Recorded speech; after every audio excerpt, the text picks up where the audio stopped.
Oh, you can tell? Okay. Welcome everyone to the Spiritual Freedom Support Call number 21. And Um, how's everyone doing? Yeah? can you be Uh-huh. is there any way to be a little bit loud for you to be a little bit louder? Not really. I'm all the way up. Everybody else is Can okay. everyone hear me okay? Okay. I'm all the way up. Can everyone Well, hear can let me everyone see. hear me okay? Everyone else? Brenda, Justin? Yes. Okay. Yep. Uh-huh. Uh-huh. Well, someone Fran, do you have headphones in? Yeah, I'm trying to adjust Yeah. them, but I Okay. screwed them up. Oops. Yeah, Sorry. I have my I don't know. program that puts me at 100%, so I can barely hear you now at all. really? Let me check. Everyone else can hear me? Yeah. Let me check. Hang up and call back. I'm sorry? I can hear you. Well, I'm on the computer. Uh, I can hear you.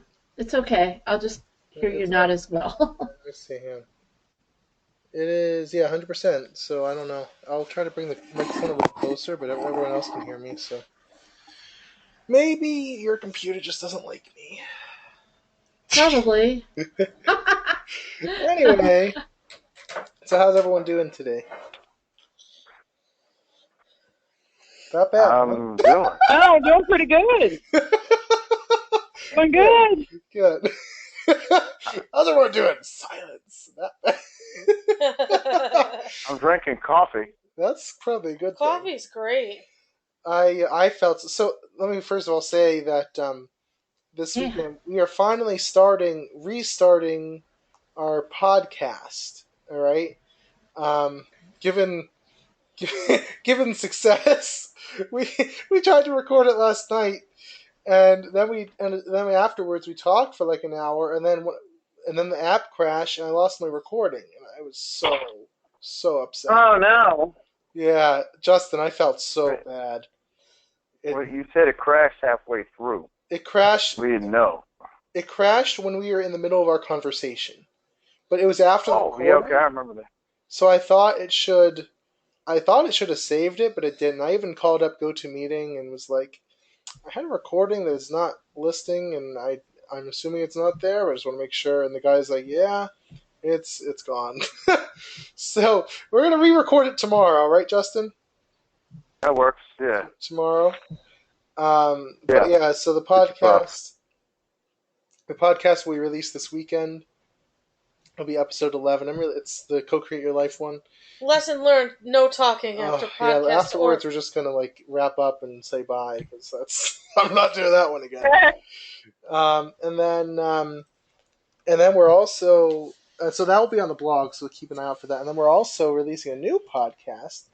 I think we're gonna try it for next weekend. Called it's gonna be about psychic development. It's gonna be called Tapping into the Unseen. Is the preliminary title for it, and Yep. so that'll be exciting too. So we're gonna kind of alternate weeks on those. So I'm really excited about that. Can you only Yeah. get the podcast on iTunes? No, we go through this every time. You can play, you can stream it from the site. You've always been able Oh, to. right, right. Yeah. I'm sorry. Yeah, That's okay. I remember. It's So been a long time since. yeah, Yeah. but I mean it's on iTunes. But no, you can stream it. It has a Okay. player right on the site where you can just stream it.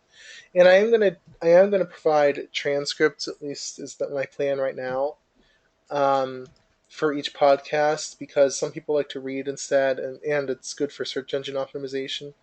So currently I'm planning on transcripts for each podcast, so that'll be good. And then just another announcement: we are starting the psychic course this weekend on Saturday, developing your psychic potential. Registrations are still open for that, so if you go to don't pull my headphone. sorry. If you go to cocreationcoaching.org/psychic, you can sign up for that one, and that'll be good. So I think that's all I have for that. So how was everyone's? Because several of you weren't here last week. So how was your Christmas and New Year's? Fabulous. Good. Oh yeah, yours. I know yours was good because we were on vacation. Yeah. Yeah. How did Yeah. your trip go? Oh, thanks, Brenda. It was fantastic. It was just wonderful. It's like being home again. Well, I was home again. Yeah. It's my home. But yeah, it just made my intention even stronger, to go back there because it felt good. It felt right. Yeah, that's awesome. That's really cool. It's great being around, my people I hadn't seen in a long time who, it's kind of like who had known since some of them from high school and everything was, there was still the same warmth and, you know what I mean? That's so awesome, yeah. It was like family. That's so cool. So thanks for asking. Yeah, that's so wonderful. Our New Year's very good. Our New Year's Eve we just sort of hung out at home and we Yeah. ordered in wings from Pizza Hut and I got way too spicy ones. And Mine were too. and Oh no. I found a stream of the Times Square live with the ball dropping and all that. So we watched the BFG and then the new one And with everyone always asks me, "What's the BFG?" And I'm like, "Ugh." the new one directed by Steven Spielberg, right? Fran, I know you hadn't heard of it, but everyone I else. forgot what it stood for The again. Big Friendly Giant. Brenda and Justin, did you hear the movie? No, I don't know anything. No, I've seen the trailer for it, but I haven't seen it. Okay, well you saw the trailer for it. That's good.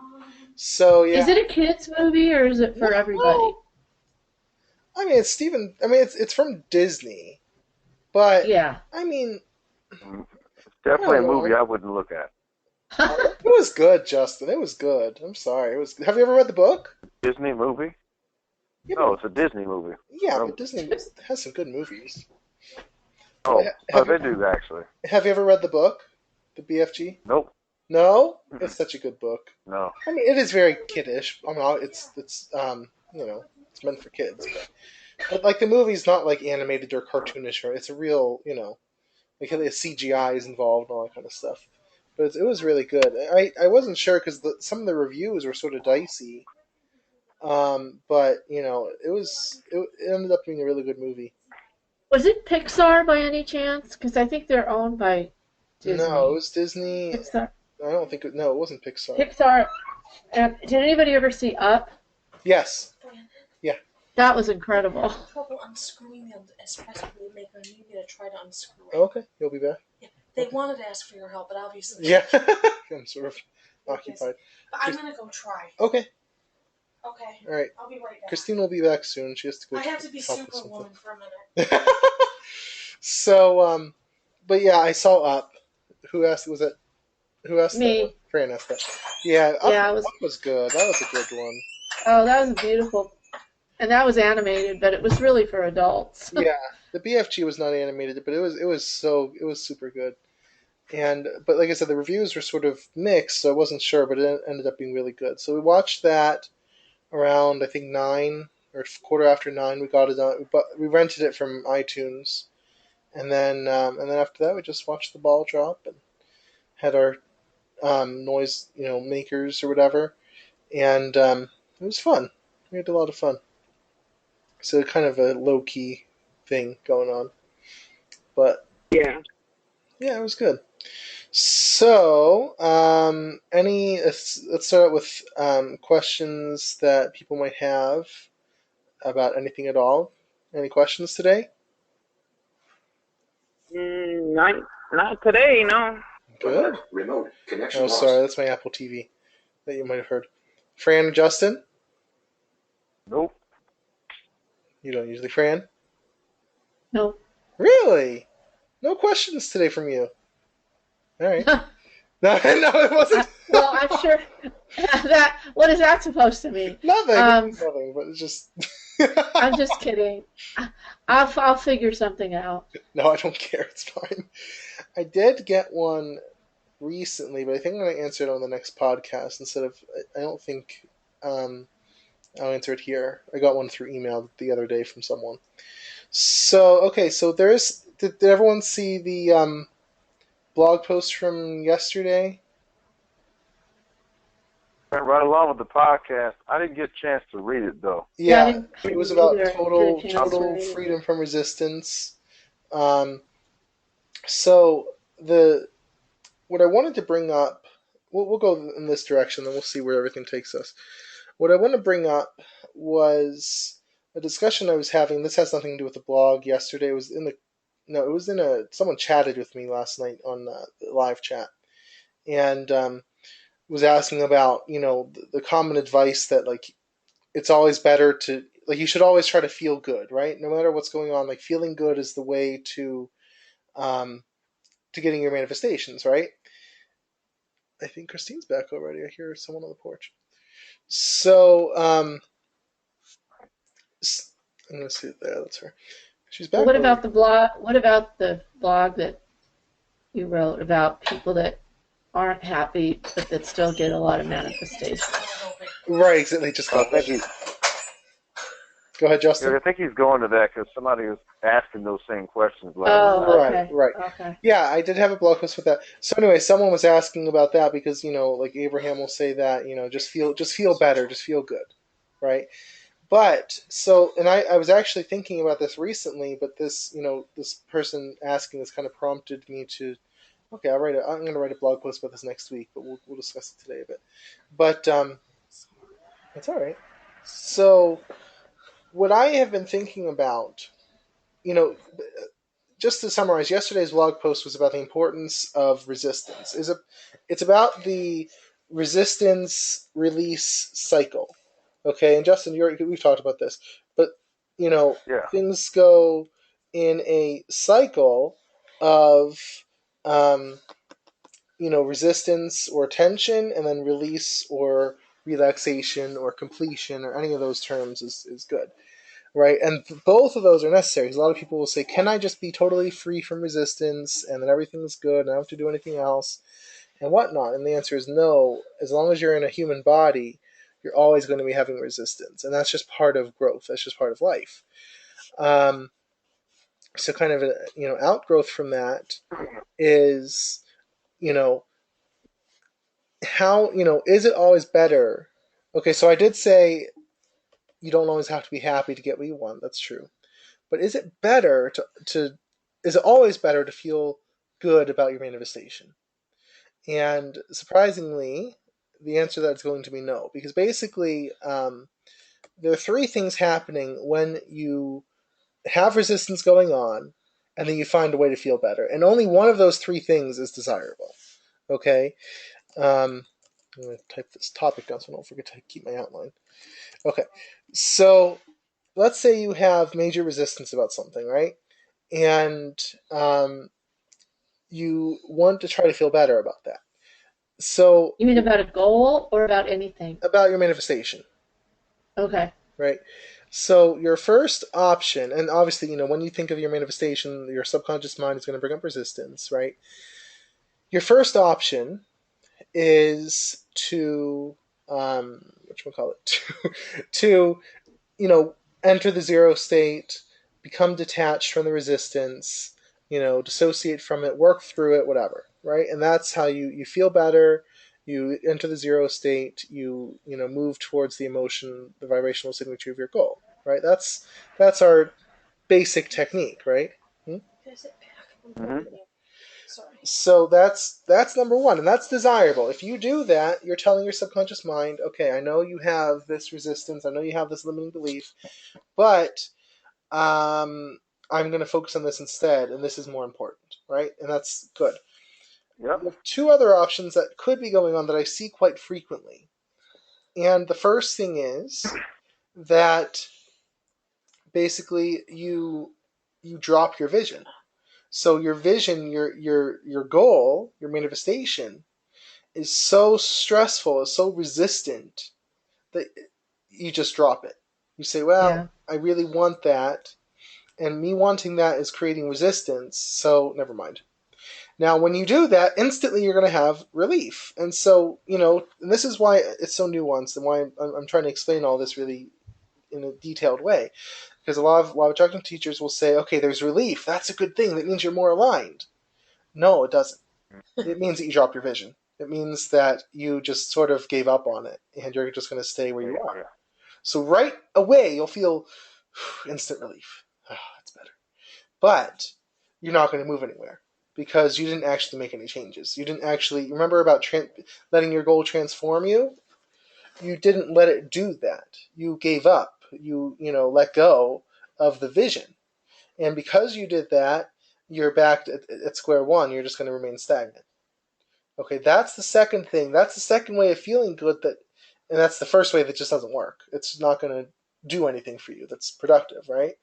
So you don't want to do that. The third thing you can do to feel better is to sugarcoat your current reality. So if you say, I want to be abundant, and then you say, I actually am abundant already, and things are better than I thought they were. And if that's the truth of it, then that's fine. Sometimes we realize we're actually better off than we thought we were.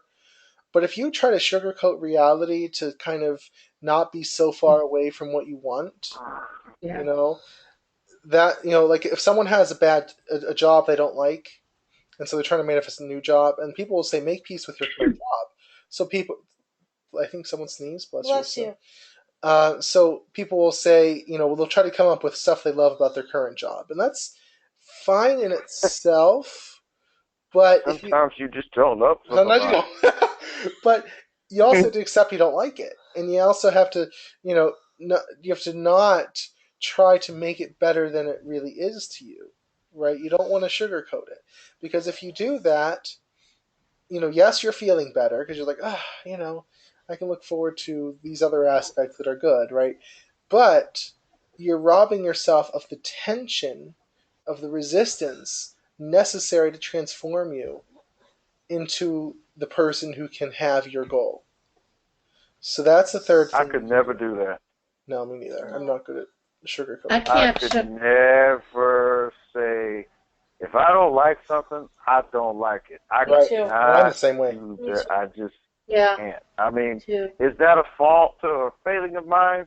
If it is, I accept it. Right. I just can't do it. Oh, I can't either. It's a good thing. You So want to be. You can't look at something that you don't like and then try to find something in it that that might not be so bad. Yeah. I might be able to numb myself to it. Right. I might be able to use mindfulness and right. sort of be okay, but that's it. How about what about detaching? Would that work? That's what I mean. You can't sugarcoat it.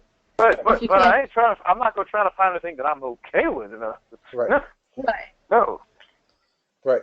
Yeah, exactly. It's not. You might need the detachment to work there. Right. So you can handle it, and that part's very useful. Or anything, not just a job. Yeah. But don't fake it. No. Don't fake it. No, don't fake it. Don't pretend. I mean, it's okay to be like, it's actually, there are aspects that are not too bad, but don't lie to yourself about, you want out of there, you want something different, and, I mean, you don't want to be, resistant to the current job, but you also don't want to lie to yourself and say, it's actually pretty good, and, whatnot. You don't want to do that, because it doesn't, because here's the thing, and I keep saying this recently, you have to get comfortable with discomfort, with resistance, with tension. Because discomfort or tension or resistance is part of the transformation process that leads you to your goal. If it's a next level goal, remember next level goals versus current level goals? If it's a next level goal, then just feeling good about it, usually you're going to do one of those two things. Usually you're going to either drop your vision or you're going to sugarcoat current reality and say it's not as bad as it seems.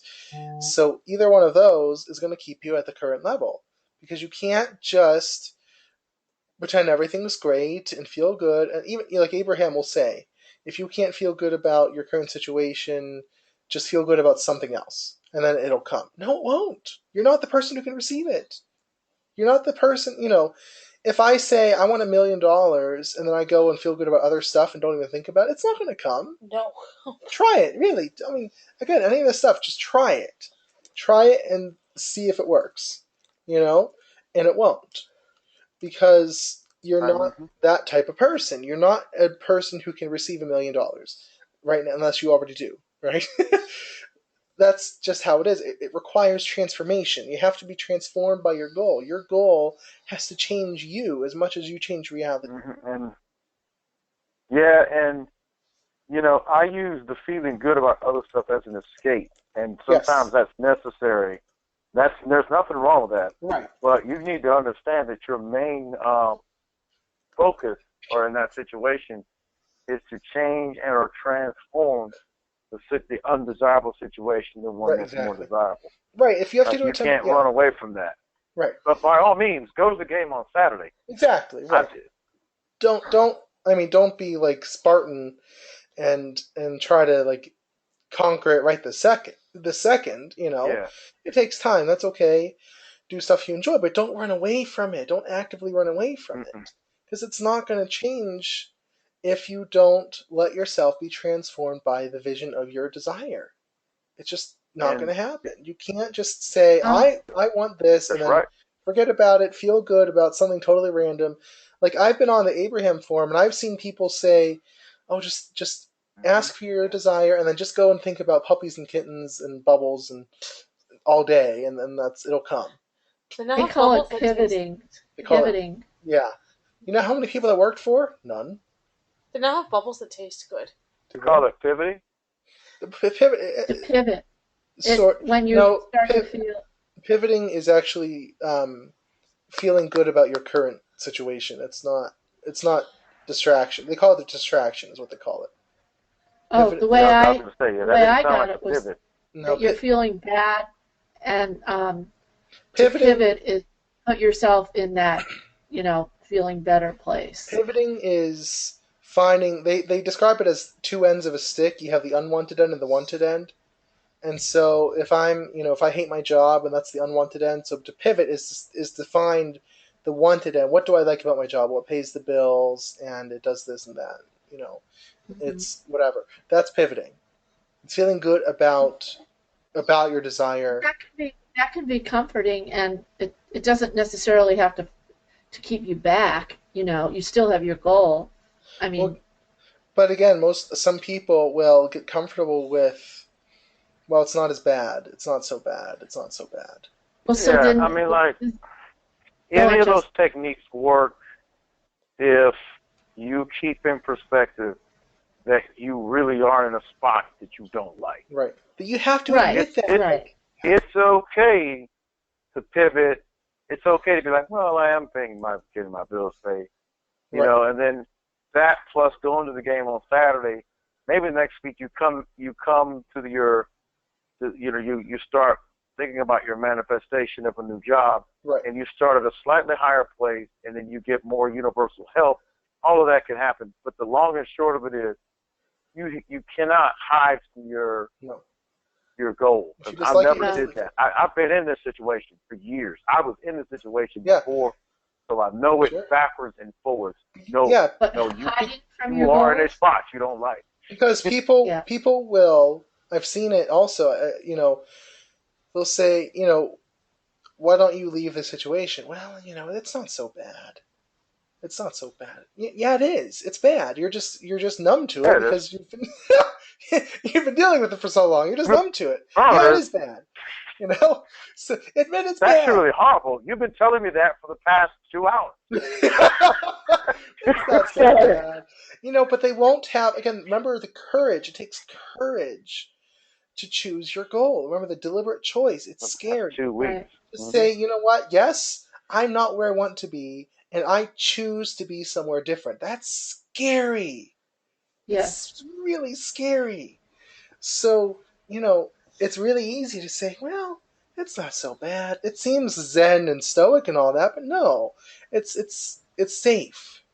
It's safe to say it's not so bad. It's safe. Still, remember, didn't you say you still have to accept your reality? You have to not push against it. You have to, you have to be not in the problem orientation. You have to be, okay, I'm not doing this because I want to get rid of this. I'm doing this because I want to create something new. Yes. But if you don't like where you are, you don't like where you are. Right? Yeah. That's just reality. Get out of it. You have to be honest about reality. But you can't lie to yourself about, well, at least it pays the bills and at least it's something. And, that might help you feel good today, but that's not manifesting your desire. I don't care what anyone says. That's No. not. You're not being Can't you do? I'm saying what I'm saying is, can't you do a little of both? Because you've got. So I mean, you've got your goal, but it doesn't mean it's going to happen overnight. Meanwhile, you've got to live every day in your situation, But that's what I'm saying. and See, you can't be miserable 24 hours a day. if you're miserable, you're pushing against. You're not entering the zero state. You should enter the zero state. Let me finish one thing, and then you can say it. You should enter the zero state regarding your situation. You should, in the zero state, you will not be miserable. You'll be at peace. You'll be, but that Very doesn't. hard to do that. It is very hard to do that. I admit that. But that doesn't mean that you say, "Oh, I like the situation. It's not so bad. It's actually pretty good, and I can deal with this." No, you admit to yourself where you are, and you admit to yourself where you want to be, because what you're doing, is basically trying to escape the discomfort, and that's the discomfort. Yes. The resistance is the transformational power. It's the catalyst behind your manifestation. So when you reduce that, and yes, we all want to reduce that, we all want to move away from pain, but when you try to reduce that by either dropping the vision or by lying to yourself about what's real, then you are not going to be transformed. You're not going to receive the new thing that you want to create. Right? So yes, enter the zero state. Don't be down in your story all day and miserable. But don't lie to yourself that this is actually what you want, or this is actually not so bad, or whatever. So that's what it is. Go ahead, Justin. I was going to say, use whatever you can to pull out of a tailspin right then. Right, or exactly. The other term is to stop the bleeding. Right. I mean, like if you're down, miserable, by all means, use, hey, I have my job pays the bills, I have a car, and I was able to go out to eat today.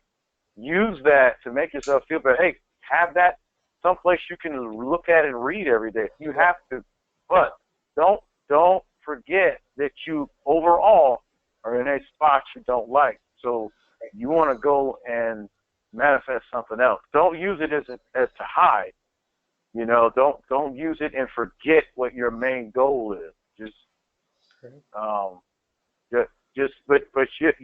it to salve to stop the tailspin. You definitely want to do that.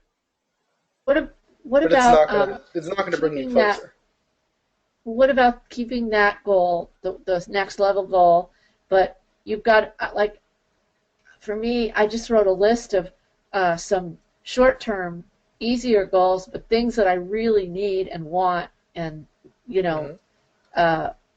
would make me feel better, and their goals. And so, can you still do that while you're still have but still hold on to that big next level goal? Sure. Absolutely. I'm talking about, yeah. Sure. Okay. But all I'm saying, and this is what I think is missing in 99.99% of law of attraction teachings, is that it's the discomfort, it's the tension between what you want and what you don't, what you have and what you want, that is the catalyst of change. Okay? It's like, take, your heart. If your heart didn't pump, you wouldn't have blood moving, right? Pumping is tension. It's pushing. It's squeezing. That's not relaxed. It's not free. It's a balance of this. It's that cycle. If you read the blog post, resistance, release, resistance, release, resistance, release. That's how it works. That's the cycle of creation. You need both.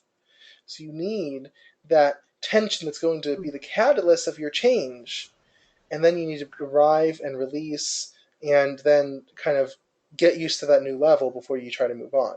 That's the release stage. Yeah, law of attraction is terrified of that. Oh dear God, I know. Of the resistance. Right. And it's all about getting rid of terrified. resistance right now, feeling good right now, even if I have to lie to myself. Think about kitties and puppies and unicorns and whatnot. I mean, I've literally, there's someone on that forum and he's a moderator, all the time will suggest to people, why don't you just go think about something that you really like kittens or puppies or bunnies. No, I have a really good friend who is really into, Esther Hicks and LOA, the main LOA.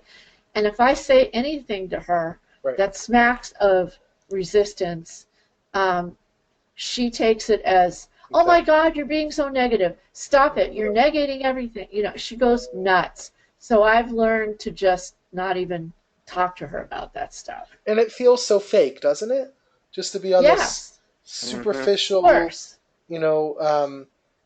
Just this sugar-coated version of reality. It just feels so fake. I'm not, again, and I said this, I think, was it the 10 Keys course where I said, don't complain. I hate complainers. Don't complain.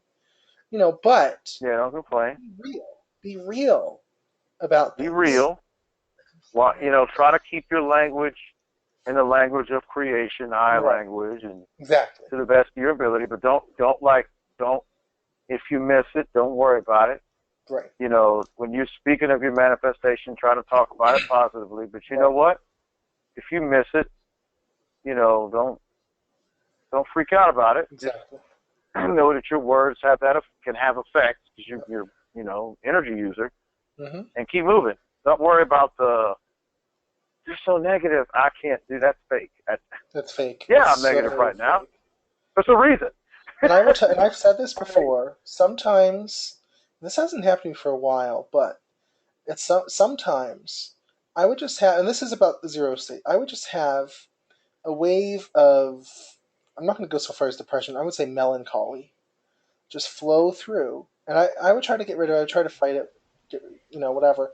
Sometimes it just feels good, oddly enough, to just let that, I'm just sort of not with it today. To just sort of let that sit there for a few hours and let that flow through, and that it needs to be processed. It's energy that needs Part of life. Yeah, it's part of life. It deserves just as much love as anything else. It's sometimes that feels good just to let that Yeah. melancholy just to come through. Sometimes I'll hear a song, or Right. songs on the radio, and Right. they're from the past, but they remind me of good times or whatever Right. they remind me of. Yeah. They make me feel melancholy because I miss it. And instead of fighting it, I just kind of sit there and think about that time, and then the song is over, and eventually it's gone. Sure. And it's just kind of part of life. It's it's your past, but it's still there. Right. You can't just put a wall up. Right.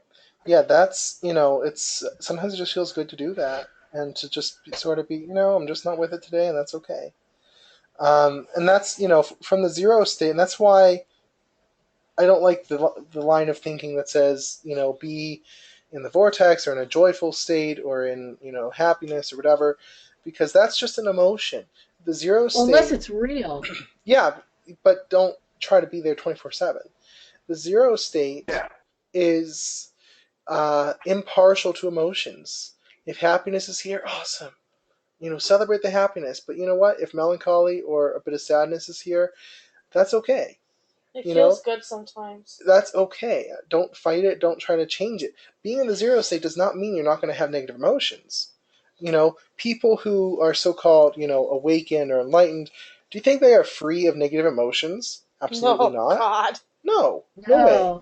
Do you think they don't sometimes get a bit grumpy? The difference is that someone who is quote-unquote enlightened or awakened or whatever is in a place where they are separate from those emotions. They don't have to identify. They're not my emotions. They're just some emotions that are coming through. And that's okay. Mm-hmm. So in the zero state, all emotions are welcomed. They're all allowed. They're all permitted. They're all good. And Well, wait a minute, and I'm confused. I thought if you're in the zero state, you're kind of in a neutral state. So other at your feelings core, come yes. But what? at your core. Oh, because when the other observe your feelings come emotions through, like aren't they going to kind of disturb that? The difference is, and this is what I'm going to talk about Thursday's post. The difference is the zero state is this difference. Do you believe in your feelings? Do you identify with your feelings or these feelings? Are they your feelings or are they these feelings that are here? right? Now that's where the very non-dual stuff comes in. But are they your feelings? Do you own them? Do they control you, or are they just some feelings?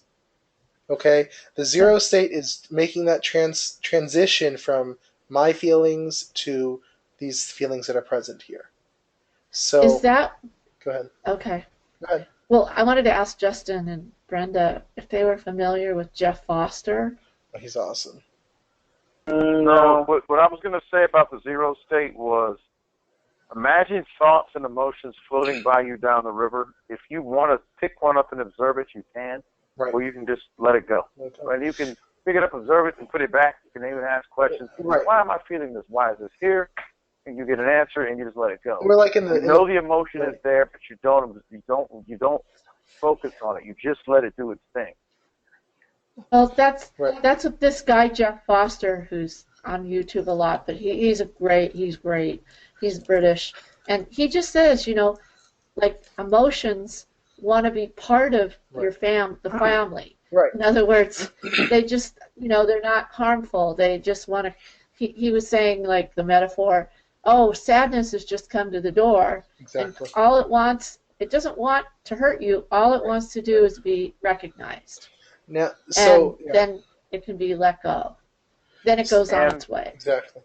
And they're just to show you that there's something, sadness or whatever is there to show you that there's something there that maybe in a situation that you want to look at and deal with.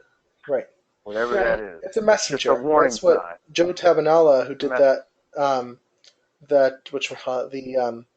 hypnosis and law of attraction, he said your emotions are messengers. Your resistance is a messenger that tells you what is wrong, what is going on, and where you are still holding resistance, where you are still, so it's a messenger. If you take it as a messenger, like, oh, thank you, that's a message I needed. I had this sadness about the situation, so, okay, great. It's a messenger telling me what's going on. I'll accept that and take it and use it, and then I'll move on. But if you take it as this is my sadness, I'm sad, this is how things are, and that's wrong or that's whatever, then it's you're in the story. You don't want to be in the story. You want to be outside. Remember in the Art of Reality Creation we talked about the virtual reality? You don't want to be in, totally immersed in that virtual reality. You want to be kind of half in, half out, where you're like, you're there, you're experiencing it, that's great. But you also want to be behind the scenes, sort of, okay, what's going on? How can I change the story as it's going? You don't want to just be like, like an NPC character in the game, so to speak, that's just sort of being controlled. You want to be the controller, of the characters.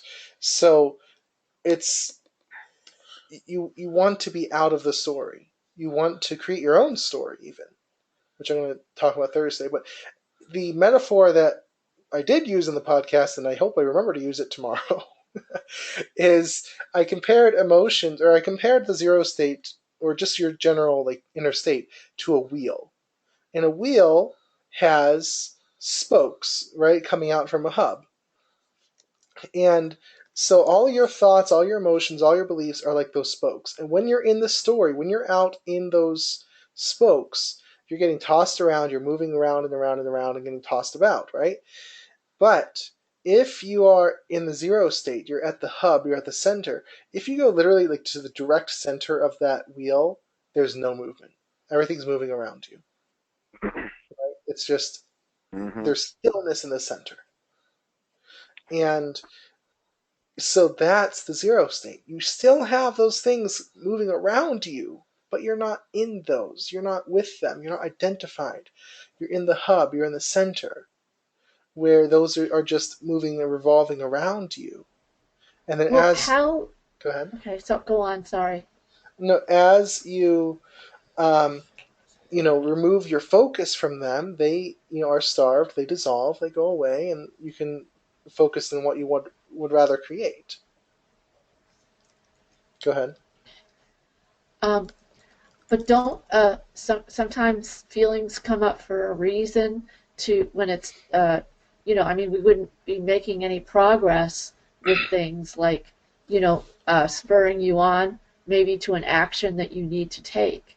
Well, again, the difference is That's fine, but the difference is it your feeling or is it a feeling?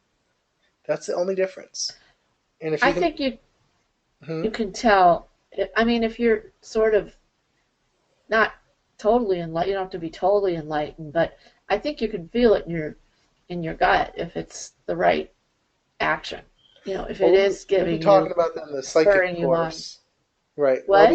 That's intuition, which we'll be talking about Oh, in the yeah, psychic right. course. That's when we get into intuition. Yeah. But it's the difference is, are you letting it be your feeling that's controlling you, or this comes from anything? Because you can be attached to happiness, and then it's like it's going to be painful when it goes, because every feeling goes eventually, right? So is it your feeling, or is it just a feeling that you can experience and let go, right? That's the difference. That's the zero state. Is just this place of stillness where you can feel free to experience the emotions, but you don't have to be the emotions. You don't have to own the emotions. Because no emotion is really ours. No, they're just That's energy. very hard. It is very hard. I say that a lot. I say Well, that a lot. it is very hard. The law of attraction, creation, magic takes spiritual development. There's no quick fix. There's no coming to this and say, I want a new job. I want my dream job. I want $100,000 a year. I want this and that, and just visualize it, create a vision board, and it's done in 2 weeks. That doesn't happen. You know, unless you were already really close to it. I mean, then you don't need it. It's a spiritual process. It takes spiritual discipline and development, which people don't want to hear, but it does, right? It Mhm. takes detachment from your emotions, from your thoughts. It takes saying, um, you know, limiting beliefs. I have this belief that let's say money is hard to earn, or that whatever, and it takes spiritual development to say, hey, that's not my belief. That's just a belief that's in the subconscious right now. And I can choose to let that affect me, or I can choose to just let that flow on through. And that's the difference. Yes, it's really hard sometimes. I'm not saying it's not, but that's what you have to do. That's what you're here for. That's what you're You're here not for. here to live a life of Right, lazy. Well, right. Well, you know what I mean. right. We're here to have contrast, Yes, right? absolutely. Like Yes. That's If one thing that Abraham says. That is one thing they say. Even, there will never be a time where you are done. And we were having a ugh, discussion. Is there such a thing as absolute, total, final enlightenment, and that's it? When And, you're no. dead. yeah, and to me, Even no. then, no. Well, yeah, because then you go to the next level. You're reincarnated, or you move up Right. to the next There's level. never That's a right. The break. next, Never a break.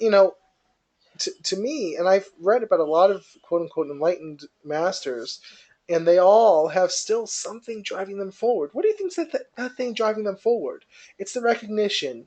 I'd rather have this than not have it. That's tension. That's resistance. Mm-hmm. That's but they can't say that because you're not enlightened. You want something. Yeah. Even if you were in a place, let's say today, you could snap your fingers and you were just in perpetual joy for the rest of your life. Guess what? After about a week or two, you'd be like, what can I get more than this? Because I'm getting kind Right. of bored. I'm getting kind of bored with perpetual Yeah, joy. we're just not built. We're not built that way. So then, the moment you want more, that's resistance. So it's always, Mm-hmm. that's the game. That's the virtual reality. It's built to always drive you to more. The universe is not built to be like, I'm at the end. Never. Never. I don't know if there is an end, honestly. I don't know. What about enlightened masters? That's what I just said. I don't think there's any such thing as final enlightenment. There's people who are really good at being in the zero state, but they will still have resistance from the subconscious mind. And, but they can choose not to identify. But even like someone like Adyashanti, in his book, one of his books I read, he said, sometimes I will get frustrated at my computer, but then pretty quickly I see through it and it's fine. He said that. Sometimes I get frustrated at my computer, and he claims, to be enlightened, and I can't say Even Jesus knocked over the temples in the right. the tables in the temple. Right. Like, I mean, and I've heard of enlightened masters get angry. Yogananda or Sri Yukteswar did. Yeah, got angry At Yogananda's father. Yeah, so Yogananda got angry. What did Yogananda do? What now? Yogananda is from the autobiography of a yogi. It's a whole it's a book about all these enlightened masters and all this stuff. But they got angry. They got it's there's no such thing as final enlightenment. There's no such thing as you're done. But just like. But you may be angry for 30 seconds. Just like the Abrahamic religions have their heaven that's eternal bliss and all that. The beatific vision. The Eastern crowd or the Enlightenment crowd needs this promise of reach enlightenment and you're done. You're happy forever. So it's in every religion. They try to move towards it. They try to do it. They try to end all suffering through desire and reach this place of absolute enlightenment. And it just it doesn't happen. And some people might. Usually, people say they're enlightened once they realize there is no enlightenment. You hear that all the time. I realized I already am, but there's no such thing. So I'm there. There was nowhere to go. I was always there, right? But that's what usually, they mean. That's exactly what they mean. There was never anything to do. There was never anything to accomplish. I'm already there. Didn't you say once, Brandon, that underneath everything there is that complete correct but bliss? As a human being, you can't ever. No, it's not bliss. I didn't say it's bliss. Not bliss, but stillness. That's still peace. Yeah, that's the zero state. But you can't always. You can't stay in there 24/7. You're always going to have resistance. You're always going to have tension. Okay. Well, what if you hardly ever go there?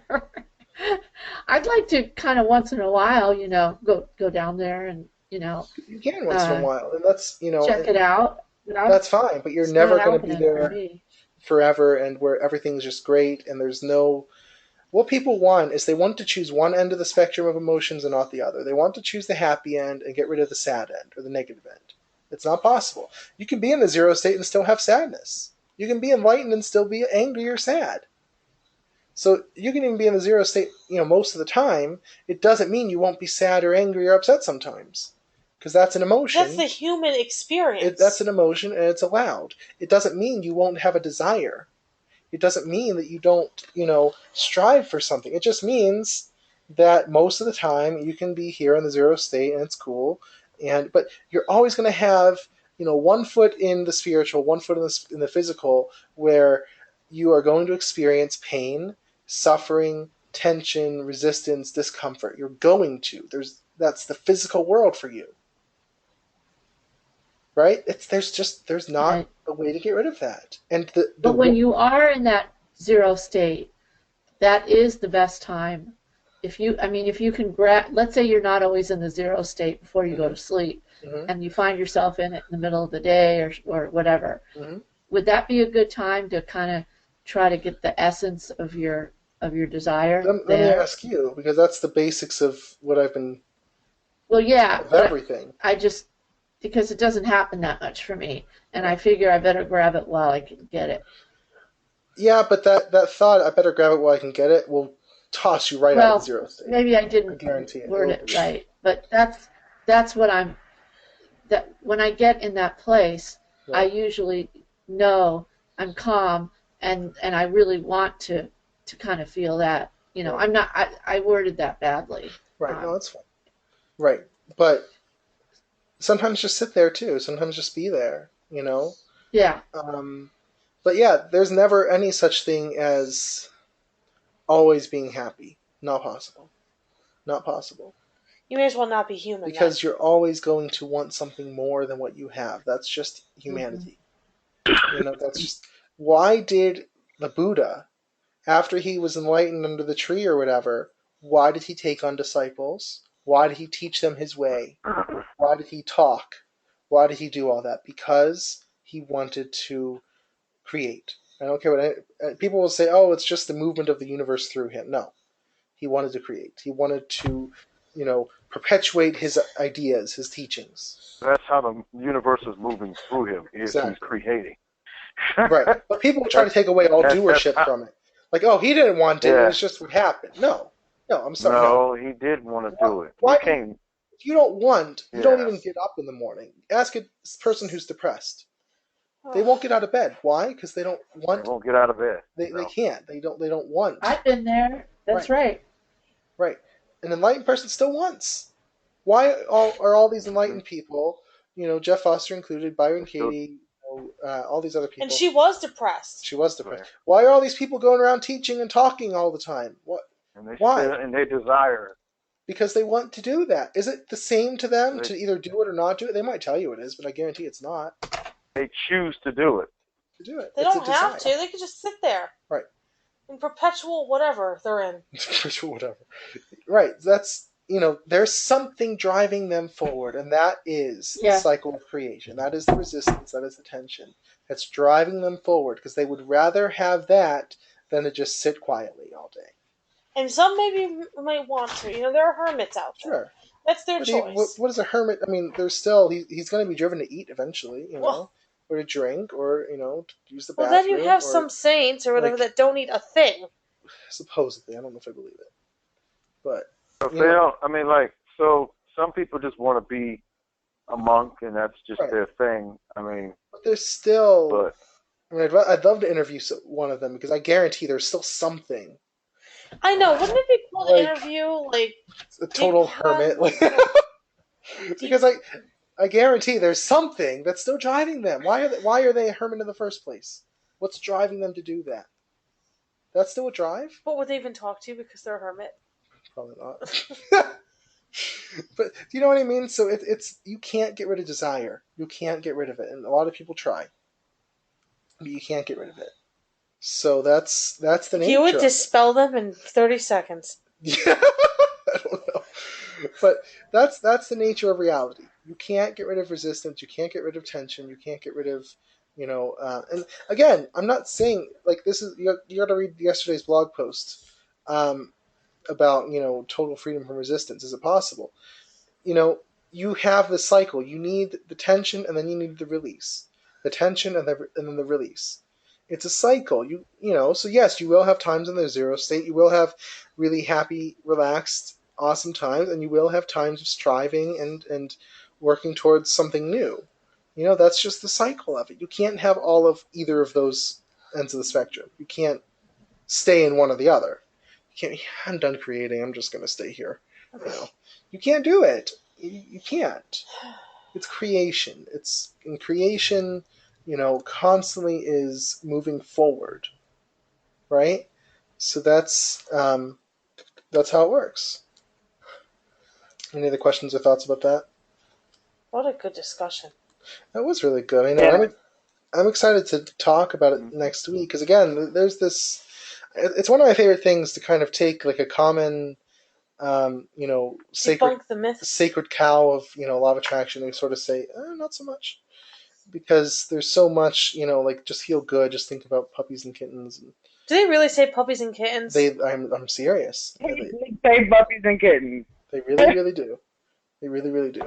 Can I ask you something?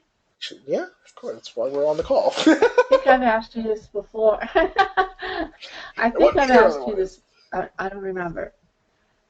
Okay. Is there a difference, or what is the difference between resistance and anxiety? Yes. Bad anxiety. Yeah, you have asked me that before. Anxiety. Okay. Anxiety is resistance that you identify with. It's tension that you let take control of you. Right. Would you say it's a good definition? That does make sense. It's, you can have resistance from the zero state on it. You can have tension. It's better to tension. That feels good, the tension. The tension is, kind of like this, I don't have what I want yet. But I'm talking about generalized. Yeah, I get that. But it's when you identify with the story. It's all about we're Thursday we're talking about this. We're weavers of stories, right? And you can choose which story you're weaving. And when you're anxious, you're weaving a not very good story, right? That's your choice. That's when you identify with the negative story that you don't want. And the key is to get out of that, to stop identifying with it, to stop creating that story. It's obviously easier said than done. It is much, much, much, much, much, much, much easier said than done. I just found really interesting that sometimes all this comes together. Uh, I have anxiety all the time, but I was drawn to a group called DARE, and it's called people who have panic attacks and who have generalized anxiety. And you know what Yeah. the main thing is? It's radical acceptance. Right. Is that when you have a panic attack, you just say, "Let it come on." I don't have panic attacks, but those who do, or really bad anxiety attacks, is to totally accept it, just like what we were talking about. Yep. Let it come in, and be there, and know it's not going to hurt you, and it's just to kind of just detach. And I thought that was fascinating. Yeah. Brandon has gotten those before. Sure. So I know that's what I'm dealing with now, and they have a whole support group on Facebook of people 24/7. That's awesome. That Did you get that book you wanted to get for free? You were trying to get? DARE, yeah. Is that the one? That's one of my goals, to get that book. Yeah. It has some videos with it, That's really and cool. that comes with. It's not very expensive, but just got to get there. Comes with videos and some tools. But what it really comes down to is, accepting it and not trying to run away from it, and letting it be a part of your life. Right. And eventually, they say it does.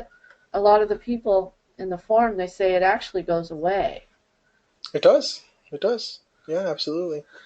I just thought I'd say that because I thought it was interesting that it dovetails with the spiritual. Because all this stuff works together. It's all, it's disidentifying with the story. So I have this anxiety, I have this stuff I'm nervous about or anxious about.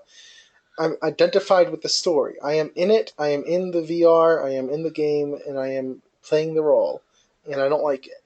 But radical acceptance, zero state mindfulness says, hey, I'm not that character. I'm just choosing to play this role right now. I don't have to do this. I don't have to do this. I can disidentify. I can dissociate. I can accept it. And then I can choose to create something else. I can choose a different role. That's my power as a creator, as a player of this game, as a controller of this VR. I can create something new. That's my prerogative, that's my choice, that's my power. Right. Right? But yeah, you have to disidentify from your current role. You can't switch from A to Z. You have to go through. You have to disidentify. And then, switch to the story you'd rather create. While you're going through it at first, it's a process. Right. It really feels like it's eating you alive every day. I know. And you have to be really courageous. Of course. Yeah. You do. That's what it takes, because otherwise you just want to fold up and go into the bed and forget about it, or just go to sleep for the rest of your life. Right. And that's another one of those. That's another one of those things. Like Abraham's all about sleep, sleep, sleep. They say, if you don't feel good, go to sleep. You'll feel better when you wake up. Oh yeah, that's all bullshit. It is. It's okay. It is. As long as you don't use it as like an escape. Right. Exactly. You can use it as an escape, but as long as you don't, so you can use it as an escape, just as long as you don't forget. And when you wake up, you still got to. It's going to be right back. It's going to be right back. It's going to be back right when you wake up. Right. But it does help. It does, and when you wake up and it comes back, it actually does feel a lot better. Yeah, usually. It just depends, but again, that's one of their major coping mechanisms where they'll say, okay, well, feel good as much as you can, and then once you stop feeling good, go take a nap. It's well, you're right. It just depends because that didn't always work for me. The only thing I'll say is this: sleep gives you the energy to actually Yeah, take it it's sort of for a a while to be able to reset, get but sleep. it's Yeah. not. It's a Yeah, reset of it's like a energy, but reason. it's It's not not necessarily. really a. Yeah. Yeah, because I'm remembering how I felt in the last job I had when I woke up, and it was just like. Right. Yeah. Never mind. Erase that last statement. Like you Yeah. open your eyes and you just want to close them again. Yeah. Yeah, erase that. I Never can mind. say I was I've like, rarely had that experience. I hate sleep because I like being awake too much. Yeah. That's my. I'm the opposite, but my body's weird too. She loves sleep. I hate sleep. If I could never sleep, I would be so happy. I hate I don't sleep. like going to sleep because I'm afraid to wake up. Because that's when that resistance, anxiety stuff, it hits the minute I open my eyes. Right. And that's when I have to lay there and go, and let it be there, Right. That's, in the mornings are the worst. Right. Yeah. Like when I wake up, even if it's really really early in the morning, it's really hard to say I'm just gonna go back to bed, unless I'm exhausted still. But usually I'm just like, it's morning, I'm gonna get up. Oh, really? I regret it because Oh, wow. it's I just I'm a night person. oh, I am too, but I just hate sleeping. I like being awake. I like working on my projects. I like living, and I have to drag him to bed. yeah, pretty much. Sometimes I'm like, I'm going to bed now. If you don't come. Because I don't like to go to bed without him, Yeah. So we go together, and so it's like, okay, if you don't come right now, I'm going without you. I know. Like, oh, I don't want to go. And then I soothe I myself. think if you stayed up though, Brandon, like if you didn't have Christine, helping you in that area, Yeah. you might find yourself in about a week barely able to concentrate No, on what anything. happened before I met Christine is I would stay up until 6. literally my body couldn't do it anymore. Like I would be falling asleep at the computer, and then I have to go to bed, and I would just go to bed and crash. So I'd go to bed at 4 in the morning. You still do. I do that. I would go to Or bed. 6 in the morning. I do it. Rarely, but yeah, I would go to bed 4 in the morning, and then I get up at like 8:30. That's just how I work. It's just I don't know. Like one time it was noon. Yeah, that was 4:30 or 5. Well, my body will I'll get several nights of maybe 4.5 hours, and then one night I'll get like 7 hours because my body's like, you know what, I'm keeping you in bed. It's funny because a lot too. I go through that a lot too. I'll sleep Yeah. like 4 or 5 hours. Yeah. And run for the rest of the day, and then sleep crash for 4 or 5 hours, and then finally my body will be like, well, guess what? Today you're sleeping in. Yeah. And then I'll get 8-10 hours of sleep, and I'm like, where did that come from? You know? Yeah, the latest I'll get up is like an hour and a half last night. Now, oh my, what happened? I don't know. Sometimes it happens like that. Ugh. It's sometimes what is it that you're just your mind is going and going and going? Yeah, My mind doesn't just stop. something's. I mean, like especially you trying to get back into training shape and stuff like that. After, I don't know, man. Sometimes I just have a funny sleep cycle. I know. Well, last night I got 3 hours and 46 minutes. I got up at 7. I must have gone to bed at like 3:14. I got up at 7 because that's what my CPAP machine tells me how long I slept, and I thought I'm like, well, I probably got decent amount. I knew I didn't get a lot, but I thought I got at least a bit. But I checked later on. It takes an hour to sync up, and I checked around 9, and it says 3 hours and 46 minutes. I'm like, oops. Oopsies. You know what helps sometimes? I know it sounds, it really works. What's that? To just read if you want to go to sleep. Let's say you don't want to be up and you just can't sleep. You got insomnia. Is to read a boring book or a magazine. Yeah. Oh, I know. I never have that issue. I'm just like I just go until I crash. That's how I work. But my sleep. I really should be going to sleep at midnight, but I don't. I always tell you to go before me, but you never will. But you never do it. I know, but I don't know. I'm weird. You are weird. It's true.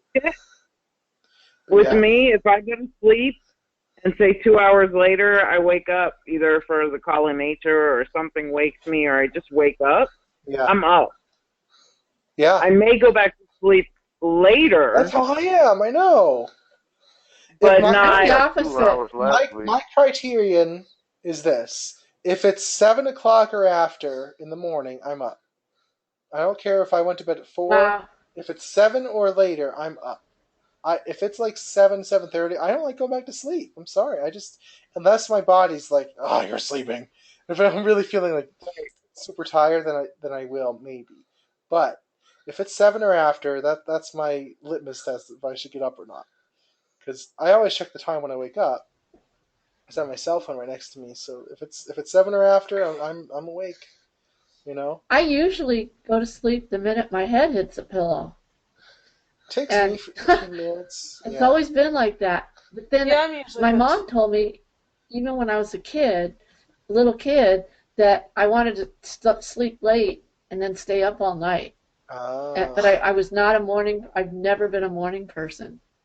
Oh. Yeah, I get most of my energy at night. That's why I always I used to be a professional musician, so I would go to work, you know what I mean? Right. We'd have to start setting up our equipment early in the evening.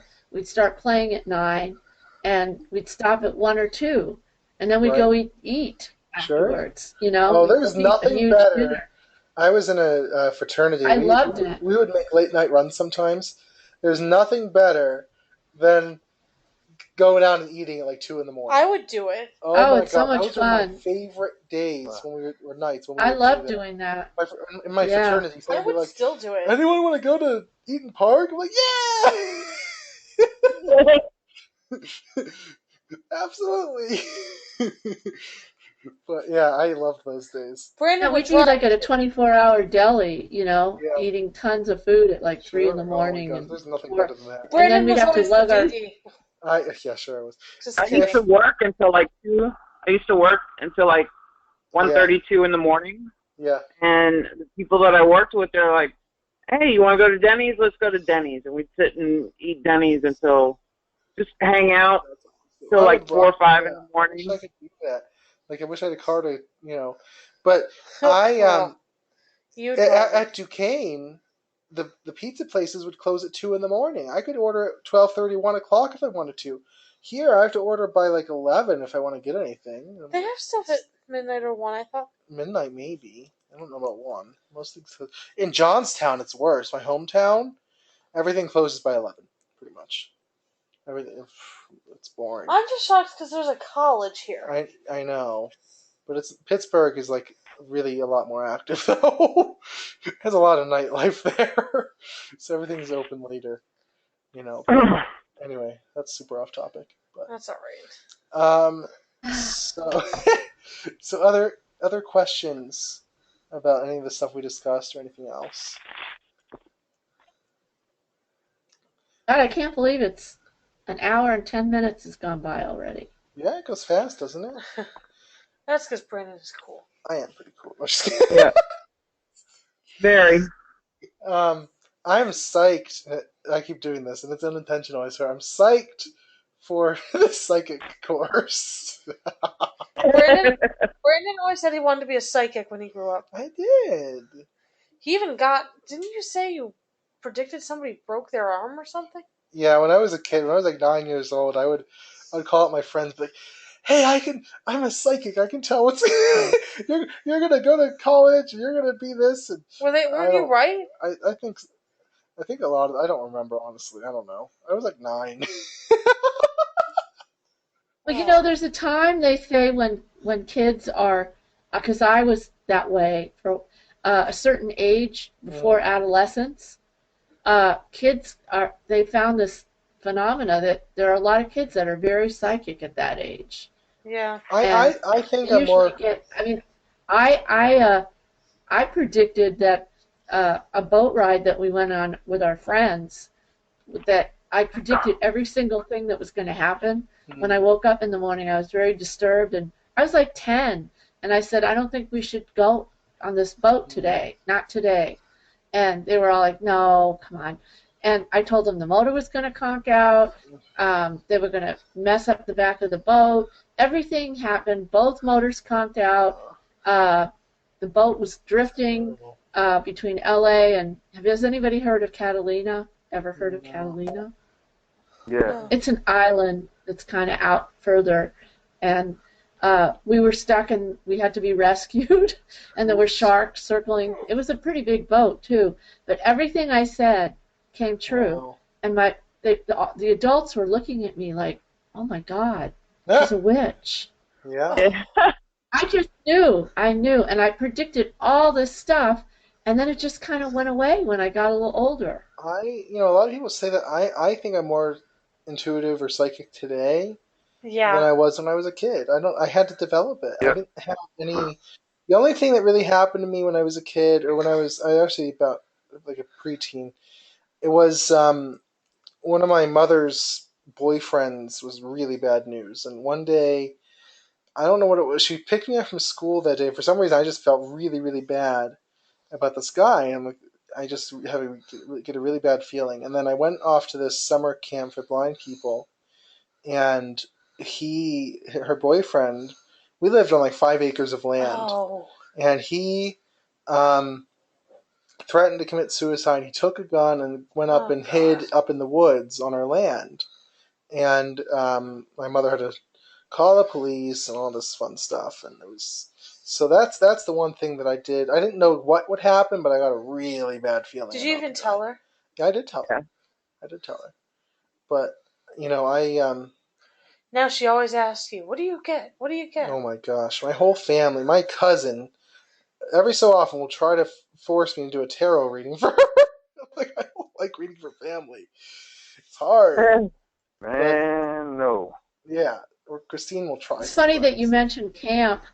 My parents sent me to camp over the summer when I was 12. Yeah. And everything was very normal in the house. They seemed very happy together as always. And while I was in camp, I just knew something was wrong at home and that I had to get back. I tried to run away from camp, and it was way up in the mountains. Oh my God. And they kept catching me in the middle of the night. And I knew that I had to get back, that something was wrong with my parents. They finally just called my parents and said, "Please take her home." And I went home. My dad sat me down and said, "Your mother and I hate to tell you this, but your mother and I are getting a divorce." Oh, it's hard. And I knew, but they weren't the type of parents that, yelled or even, there didn't even seem to be any tension. They were trying to protect me. Right. But kids, you can feel that. Yeah, that happened to me too.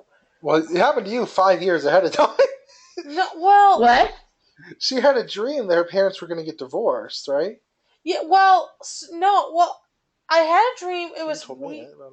Yeah, well, it was weird because when I was a teenager, I dreamed my parents were getting divorced. Right. Okay.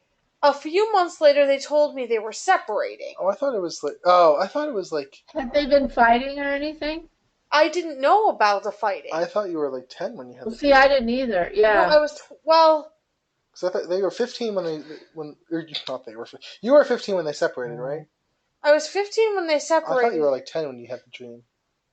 Is what you told me. I thought. No, I wasn't 10. Oh, okay. No, because I was listening to a show when I was a teenager it was a Christian show called Life on the Edge Live. It was like one of those Christian teenage. It might have been a year. It might have been a year or 6 months, maybe. Right.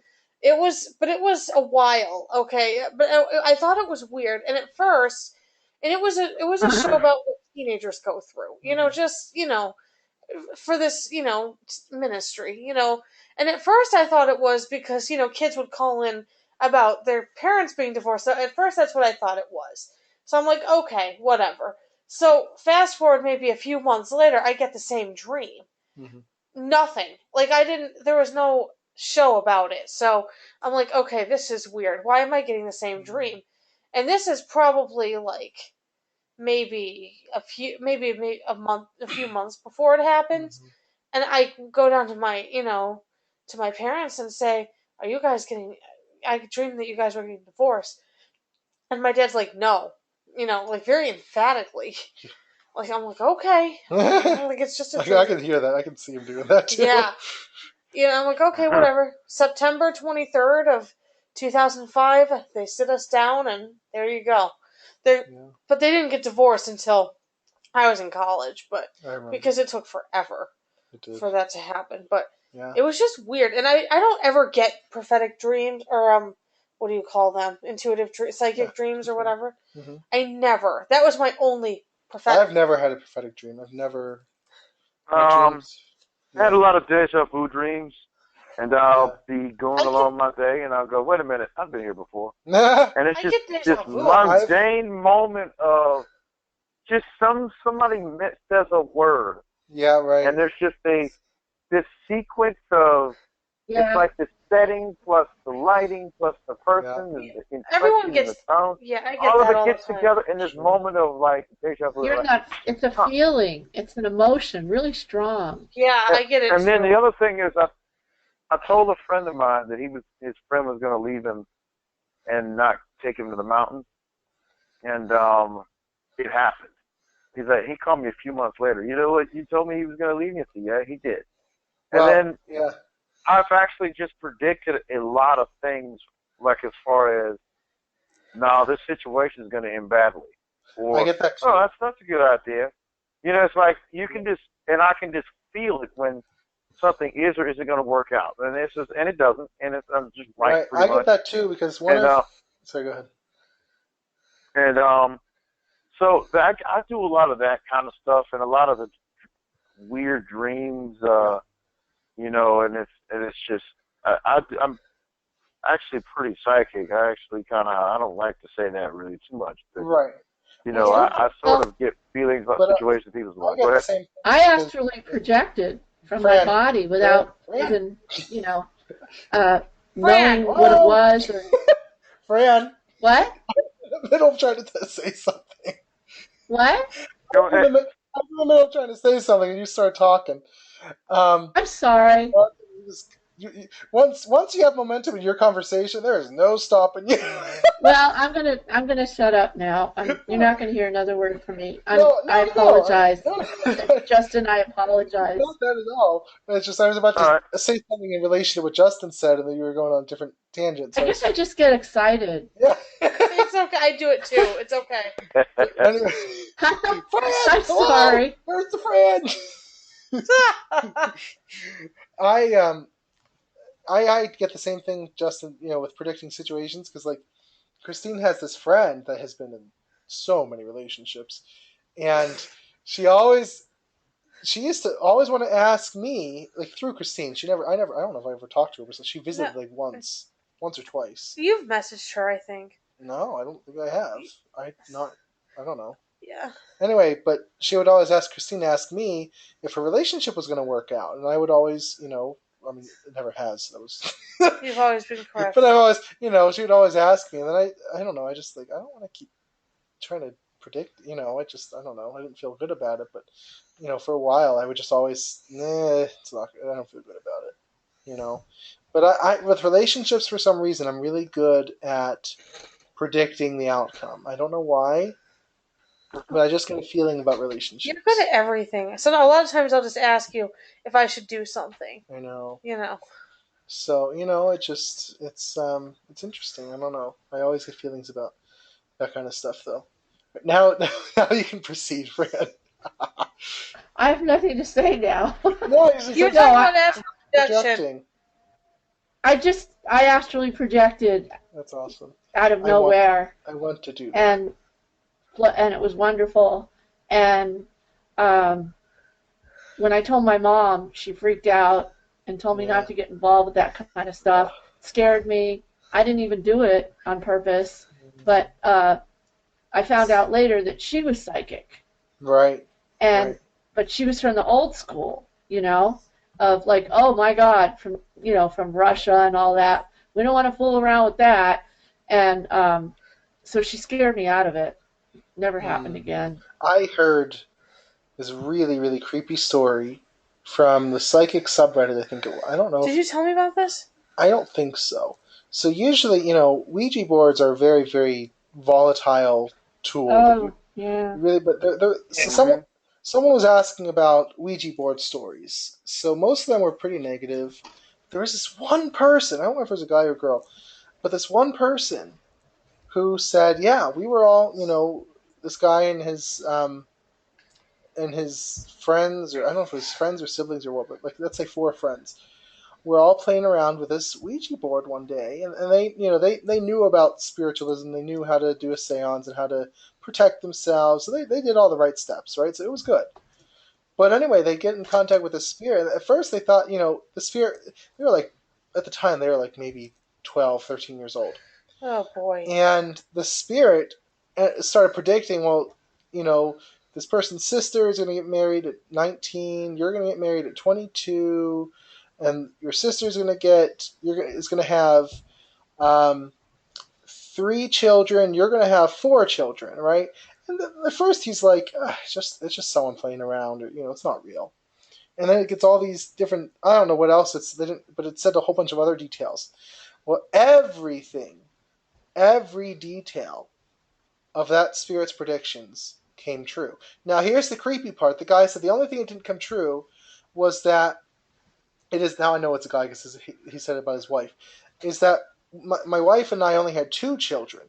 And then at the end of the post, it has this edit. He says, actually, I was reading my wife this comment, and she reminded me that she had 2 miscarriages before we had our children. So 4 children.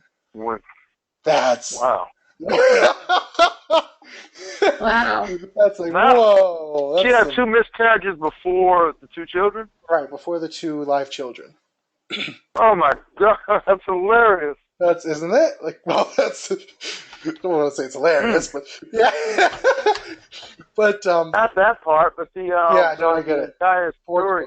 Yeah, everything was accurate, down to the number of children, down to when the year they got married. Everything was accurate. It's just wow. You know what I mean? That must have had a pretty plugged in spirit there. I wonder who it was. I mean, they never really found out. Yeah. Right? No joke that is a plugged in. That spirit is in the know, man. He's got all the. He's the guy with the. He's the guy with. He's the rumor monger, but he's got all the real info. Oh good my God. stuff. Who's that guy? Right? Like, wow, that's. I don't know if I'll man, still right, ever man, touch one though. What do you need? I know what you got. I know what you're gonna have. Give me a cigar and some ramen, dude. I got you.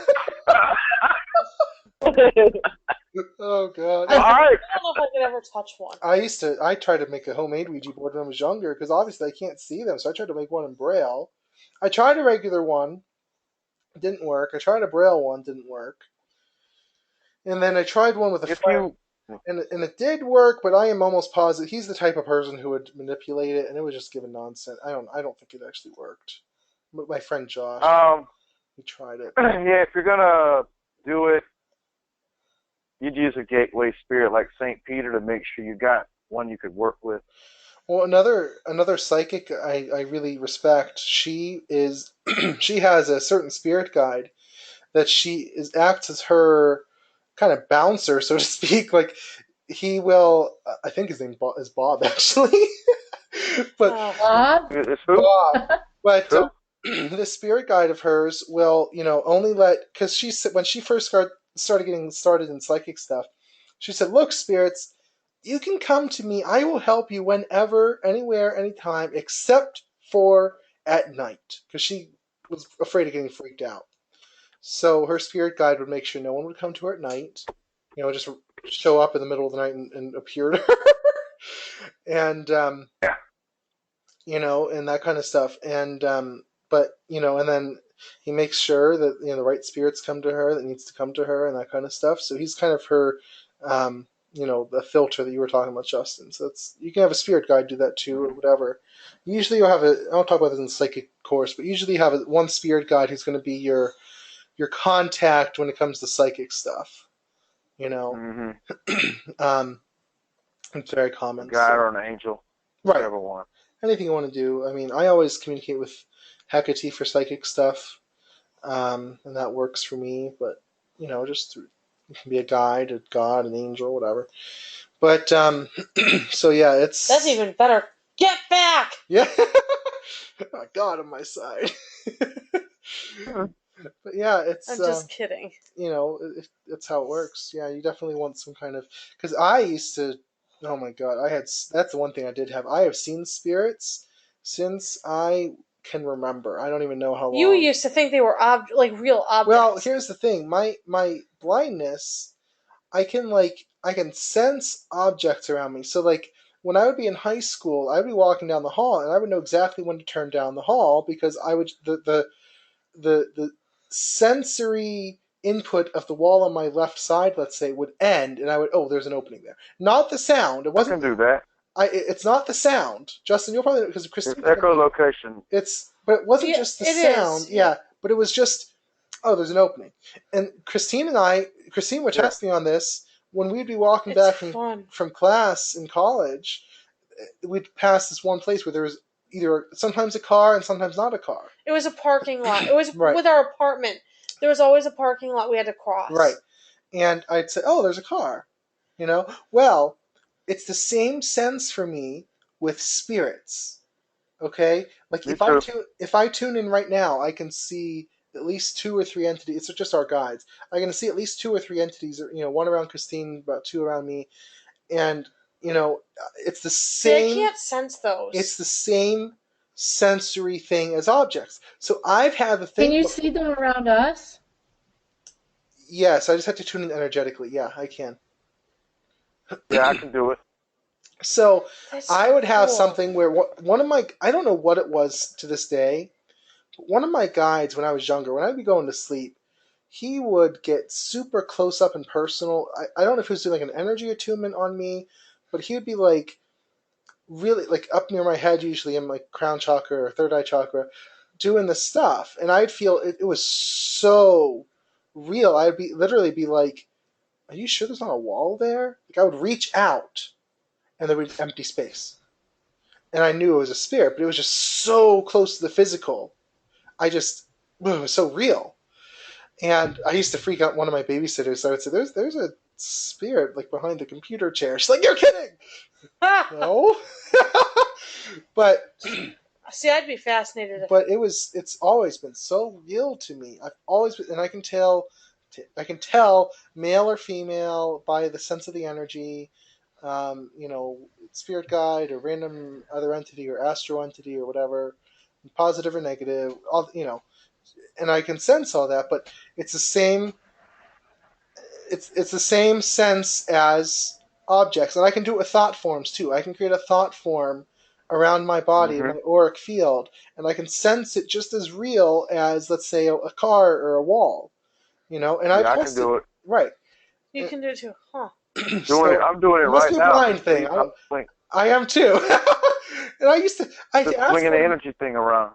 I asked one of my it was like a mobility teacher or something. I'm like, can't you do that? Like, if you create like if you imagine something off to your side, can't you like feel it as real or like sense it? Yeah. They probably thought you were crazy. They did. He's like, no. Like, oh. Yeah, you're just like in shock. Because I'm doing it right now, just casually. Like, I just got this energy thing off the side. I'm just playing it around. The energy thing that I just play with it just to practice. And that's yeah. I used to. If I want, I can take it and shoot it at something. Exactly. When I was in 6th grade, I'd be bored to tears in one of my classes, and I would sit there and play with energy. I would make different colored energy balls and flow my energy around my aura, and that's how I got good with energy, because I would just play with it for hours, because I was always fascinated by the stuff. I still am, obviously. I'm fascinated with it. Yeah. I'm fascinated. I just play. I started the stuff when I was 9 years old, and I worked with it for a long time, obviously, but yeah. So that's. And I'm just going, okay. Yeah, Christine doesn't have that, but I've had it since. That's the one thing. I didn't get a lot of predictions. Like, I never really tried, but I didn't get any like random predictions when I was a kid. He's amazing at energy. But I've always had that sense for spirits and the sense for energy. I can move energy like nothing. He can make me fall over. Yeah, I used to play around. I did it to my whole family once, including Christine. I would just let me test around. Stand up. I would not even touch them, and just flow a whole ton of energy at them, and they just fall back. It's fun, but so I've always been able to do that. I've always been able to do like see spirits and all that kind of Cause stuff. that I've been working on learning how to do stuff like that. It's easy. It's really the zero state and just being like, you know what, they don't want to stay upright anymore. And I can do it like if I do this to Christine. I can make it either go forward or backwards too. I played around with it a lot. It's really fun. But then you I overload can me. move people. I know. I can move people like mess with their aura and cause them to lose their balance. I've done that. I can do things similar to that. I can slow your movements and like mess around with the timing between us. Right. And cause me to speed up and you to slow down, and I could do it. Well, I can do it while moving and sparring and stuff. It's easy to make someone fall over. It's really easy. But you guys sound like little. As long as they're not grounded. Kids. If they're grounded, if they know how to ground and stuff like that. Yeah, if they're good at energy themselves, then they won't fall. I think it's the source. I'm sorry, we're a little over time. I think it's the source of what people call in Christianity like resting in the spirit or staying in the spirit. Because I've done the same thing to people just by willing it, and and so I had this. I'm immune to it. I had this guy once. Oh God! Who literally, when I was at the Catholic school, I would go to the prayer ministry they would have sometimes, and some of them they say not to do this, but some of them will do it. Some of them will pray over you until you fall over. But so this guy's going 10 minutes, 15 minutes. It was 25 minutes. It was 25, 30 minutes, and he eventually just gave up, and I could tell because there's more and more. He did have energy, but I just refused to fall over. I don't let someone random play with my energy, right? So I'm not going to fall over. So when he's trying, and I'm just rooted, I'm not going to go anywhere. I'm not going to go anywhere. Yeah, he just drowned. What's that? You just drowned. It's done. Yeah, you just drowned. You just root. It's done. Just ground. I'm not going to go anywhere. I'm sorry. You can be there for an hour if you want to. I'm not going to go anywhere. You know. I just let people do whatever. I don't care. Christine she doesn't have a big energetic guard up, but I don't let random people mess with my energy. Actually, no. Yeah, there are people you don't like. One time, someone actually forced me once. No, twice. Well, that's a physical thing, though. No. Well, he did have energy too, but I wouldn't let him. Yeah. I was like, "Oh no, you don't," and I pushed right back. Yeah. I should have made him try to fall, but I didn't. But and then like I'm also I've done things with energy with like it's pretty easy for me. There was a point I gained this ability 5 years ago, and it was just random. No, 5 years ago. What? You'll see in a second. Where I can shift like if Christine would have like let's say lower back issues or issues with her waist or hips or whatever. And I would just it's the same with the zero state. Put my hands there and you would literally feel the bones shift, and that it just kind of creepy. Or like or if she has pain like knots in her shoulders or whatever, they would just kind of melt. I have to use energy. It can't just be physical pressure. But that I gained. Yeah, no, I can do it. Yeah. Yeah, I gained that about 5 years ago. That is nuts. After a major spiritual awakening, I kind of just gained. We were playing around with it. I did that back a few months ago. Yeah, we were playing around with it. I did that. Yeah, I can just touch it. It just kind of goes. It doesn't. Actually, I did it, and it took me all of 30 seconds to just actually help us back. Yeah. And then I helped the guy sciatic. Bones and muscles. A couple of months later. Right. Anyway, I'm sorry. I'm just kind of rambling. It's fascinating. And you will not. I kind of have a story similar to that. I was at a church, and I hadn't been at this church very long, but they were very much into, laying on of hands and slaying in the spirit and this and that. And they said, if anybody wants to come up for healing, please do so. Well, I had hurt my wrist. Mm-hmm. I was probably about 12, I think, or 13. Okay. And I had hurt my wrist, so I went up, and they started praying over me, and I wasn't falling out. Yeah. Oh, no. And they were like, they want you. Something's wrong. They pulled me to the side after, and they're like, have you been baptized in the Holy Spirit? And they start asking me No. stuff, and I'm like, some people are just immune. What do you mean? Well, you should have fell out. You should have felt the Holy Spirit pressing you down, and I'm like, nope. I did, but I didn't feel like I needed to fall out. Right, exactly. You know, as a 12-year-old being that articulate to them, you know. Right. And they looked at me like, what? Well, you should have let the Spirit do what it needed to do to you. Like, no, son.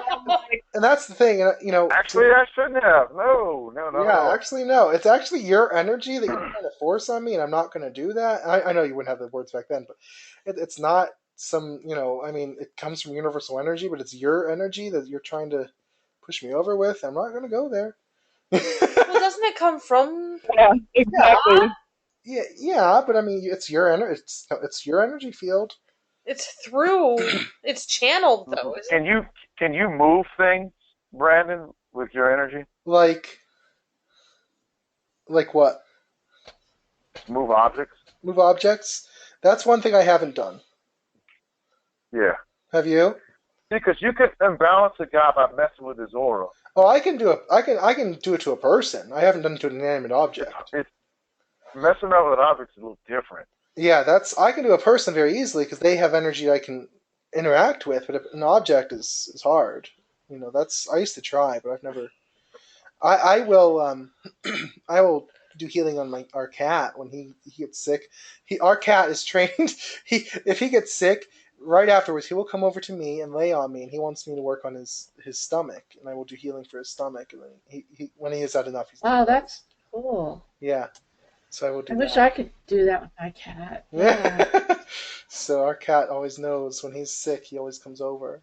But he always does it if I'm sick, he comes over to me to comfort me, so it's sort of a reciprocal, you know.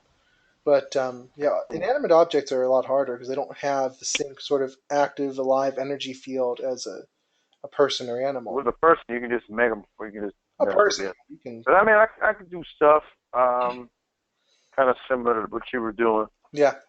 Yeah, it's I like the feeling of losing control. I don't mind. Like, yeah, I don't feel like it's. I have my shields up and. See, it doesn't bother me because if it's someone I trust, I don't care because I feel it's a comforting thing to me. I guess. Like. Yeah. I don't know. I don't feel like it's a spiritual rape or something. I don't know. Well, it's just I just don't do it. I don't know. To me, it's just I don't know. And some people are just naturally, you know, good at grounding themselves. Because he does it in Matrix Energetics. Bartlett does, and they like it. I'm not saying it's a bad thing. I'm just saying I don't do it. I don't like to be energetically manipulated unless I've asked you to do something to me, you know. Yeah. And then fine. Right. Otherwise, I'm in control of my own energy. I won't let you do it either. Right. I will always ground. Exactly. I'm always going to. Now we can play all day long. Oh sure. And mess around. That's fine, but I'm not going to just let people. Right. I mean, unless I've asked you to do it, then I'm always paying attention to your energy too. Right. Yeah, lots of interesting stories. I'm sorry we kind of went on a tangent with fun energy stories. Right? That was fun though. I like stories. Did your wrist get better that day though? I'm curious. Brenda. Say what? Brenda, I'm sorry, say that again. Did your wrist get better? I'm curious, or no? No. No. That's because they had no idea what they were doing. It's okay. Yeah. Exactly. Yeah. Exactly. And you know, I've noticed that I hate to say this, but the Pentecostal people they don't have any control over their energy. Well, because they say it's the Holy Spirit, so you have to. Right, and that's another thing that I don't like. See, I have like a little bit of interpretation of spirits, right, or tongues, and do you like really? I've always had like really good language interpretation. Uh-huh. Like if you start talking to me in Spanish, I can understand what you're saying. If you talk to me in Swedish or Finnish or something like that, I can kind of pick up on what you're saying. Right. I've always been that way. I've never had like real teaching with it. Right. Oh, that's so cool. So when I'm in a church and they start babbling, you know it's not real. I know it's not real, You know and it's I not also sometimes I can understand what they're saying, and they're not calling the correct spirit, Yeah, because you know, yeah, and they think they are, sure. and I'm like, I'm countering that, you know what I mean? I'm like, Right. I'm blocking that left and right. I'm like, Sure. nope. Sure. What are they calling? Huh? What do they call it? They're just calling. What are they calling?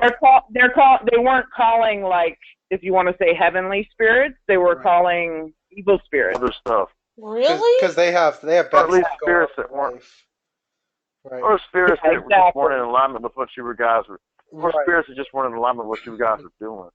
Yeah. I mean, like, Oh you know, my god. Like kind of like astral spirits that are. it just depends. Like, there's a lot of that stuff. They're not necessarily evil spirits, but if they're not in line with what you were supposed to be doing, God. then you No should not wonder they fault sound them. weird. Right. Yeah, that's definitely. Okay. Yeah. It's getting cool. You gotta call the right intent to have the right intent and call the right spirits to do the right thing. It's not that you don't call some to heal. They're not healing spirits. They do other stuff. Right. Oh my god. Christine's real into tongues and stuff like that. I am, but I know mine are okay. Because I can I can't interpret them, but I can tell by the energy if they're good or bad. Right. I don't know what it says, but I know what the energy is. Huh? See, I'll admit it. Somebody was doing tongues, I would immediately defend myself.